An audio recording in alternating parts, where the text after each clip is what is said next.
আলাইকুম। আমি গোরমেট কুকিং থেকে রুমানা বলছি। আজকে আমি আপনাদের জন্য একটা ডেজার্ট আইটেম নিয়ে এসেছি। আমি আজকে লাচ্ছা সেমাইয়ের একটা রেসিপি নিয়ে এসেছি। সেটা হচ্ছে নবাবী সেমাই, যেটা সবাই পছন্দ করে।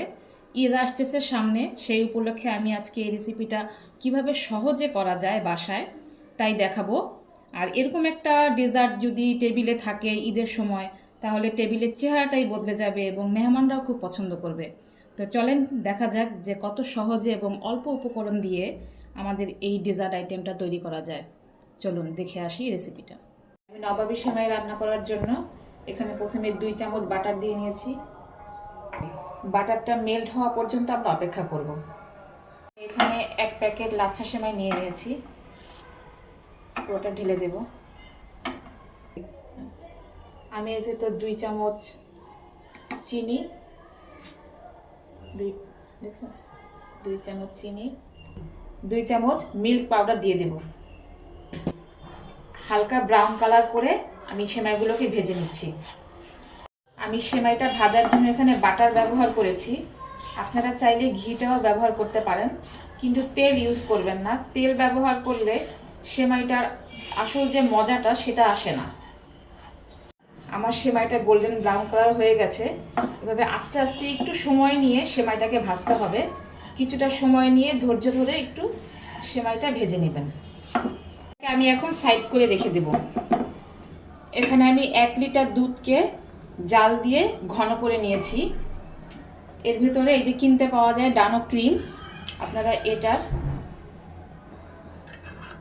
2 চামচ, এই তো 3 ভাগের 2 ভাগ দিয়ে দেবেন। হাফ কাপ আমি এখানে এই কনডেন্স মিল্ক দিয়ে দিচ্ছি। আমি এখানে 2 চামচ কর্নফ্লাওয়ার দিয়ে দেব। এখানে আমি 1 চিমটি লবণ দিয়ে দিচ্ছি। এটা অপশনাল, আপনারা যদি খান তো দিয়ে দিবেন। মিষ্টি জিনিসে অনেকেই চিনি লবণটা খায় না, যার যা পছন্দ সে দিয়ে দিবেন। আমি এখনও চুলাটা অন করিনি, এখন আমি চুলাটা অন করে দেব এবং ভালোভাবে মিশিয়ে নেব। এটাকে এখন আমি অনবরত লাড়তে থাকবো, যেন নিচ থেকে লেগে না যায়। হয়ে গেছে, এটা ঠান্ডা হয়ে গেলে আরও ঘন চলে আসবে। এখন আমি চুলা থেকে নামিয়ে নেব। আমি এখন সেমাইটাকে এই মোল্ডের ভিতরে সাজিয়ে নেব।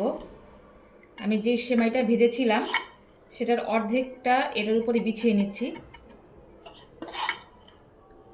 আমি এখন একটা লেয়ার বিছিয়ে নিয়েছি। এখন আমি এই ক্রিমটা সম্পূর্ণটা ঢেলে দেব।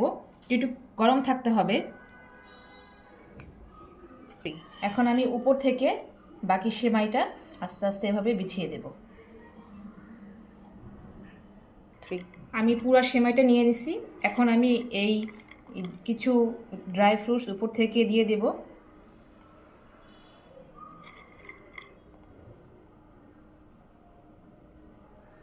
কত সহজভাবে এবং অল্প উপকরণ দিয়ে আমি এই সেমাইটা রান্না করে ফেলেছি। আপনারাও পারেন বাসায় তৈরি করতে। আর আমার ভিডিওটা যদি আপনাদের ভালো লাগে, লাইক করবেন, শেয়ার করবেন, কমেন্ট করবেন এবং ফলো দিয়ে সাথে থাকবেন।